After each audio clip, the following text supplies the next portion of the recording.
Global Typhoon, Chairman TV. Weather update. Helping homeless people. Please subscribe.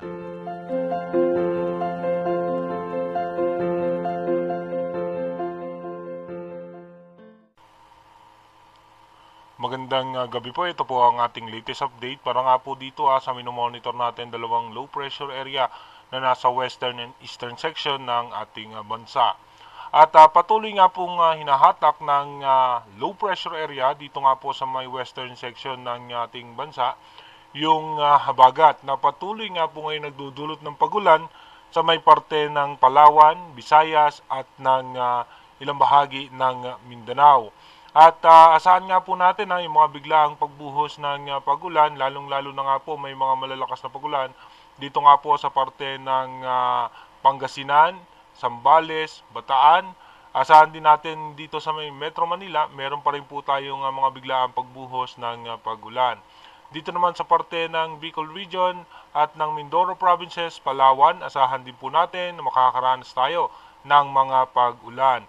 Sa may Visayas naman, asahan naman natin meron tayo dyan mga pulupulong pagulan, bunsod po yan ng ating southwest monsoon o nung habagat. At dito naman po sa isang low pressure area na nasa eastern section yan ng Central Luzon, ito nga po ay may posibilidad na bukas ay malusaw na at nagdudulot din po ito ng mga pag-ulan sa eastern section ng ating bansa. At tayo naman po sa ating advanced weather forecast, stable pa rin nga po yung dalawang posibleng bagyo na makakaapekto sa ating bansa. Dumako na po tayo sa ating advanced weather forecast. Dito nga po sa ating advanced weather forecast, mapapansin nga po natin yung paglakas muli ng habagat dahil nga sa paghatak nitong low pressure area na nasa western section ng ating bansa at yung amihan na mapapansin nga po natin yung amihan, bumubugso na po yan hanggang dito sa may parte ng Taiwan at nagsasalubong na nga po yung hangin na yan at ang habagat dito sa may parte ng West Philippine Sea. Pagdating naman po ng September 24, asahan nga po natin lalabas na ng Philippine Area of Responsibility itong nasabing low pressure area na posible pong maging bagyo yan kapag andito na nga sa may parte ng Vietnam. Pagdating naman po ng September 25, patuloy pa rin po makakaranas ng pagulan dito sa may parte ng Palawan at Mindoro Provinces at pagdating naman po ng gabi ay ang gitnang bahagi ng ating bansa ay makakaranas ng mga pag-ulan. At ito nga po, meron pa bagong low pressure area outside PAR. Pagdating naman po ng September 26, posible nga po itong low pressure area na naging tropical depression sa parte ng Vietnam ay magla-landfall nga po yan.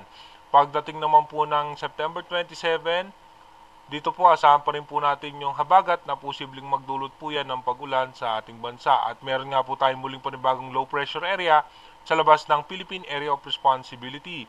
Pagdating po ng September 28, magkakaroon muli ng panibagong low pressure area dito nga po sa western section ng ating bansa at habang yung isang low pressure area ay posibleng papasok yan ng Philippine Area of Responsibility. Ito pong dalawa yung ating mini-monitor na posibleng maging bagyo at makakaapekto nga sa ating bansa.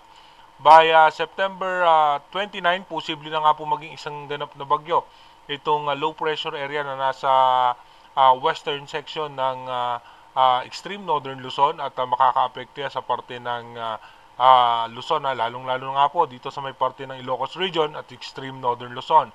At posible nga rin po maging isang ganap na tropical depression itong low pressure area na nasa labas ng Philippine Area of Responsibility. Pagdating ng September 30, asahan nga po natin na ito nga po ay papasok ng Philippine Area of Responsibility bilang isang bagyo. Kung mapapansin nga po natin almost stationary itong isang bagyo na nasa western section ng extreme northern Luzon at patuloy po magpapaulan yan sa may Luzon. Pagdating naman po ng October 1, asahan nga po natin gagalaw na itong bagyo na nasa western section ng ating bansa at ito'y patungo muli dito naman sa may parte ng Vietnam. Habang itong isang bagyo ay dito nga po sa may parte ng extreme northern Luzon. By October 2, dito nga po mapapansin natin dahil nga may pagbugso ng hangin dito sa may parte ng Taiwan, ito nga po yung amihan, posible nga pong bumaba ng bahagya itong posibleng bagyo na to dito sa may parte ng extreme northern Luzon. Pagdating po ng October 3, no, ito nga po, bababa po yan ng bahagya dito sa may parte ng Basco, Batanes.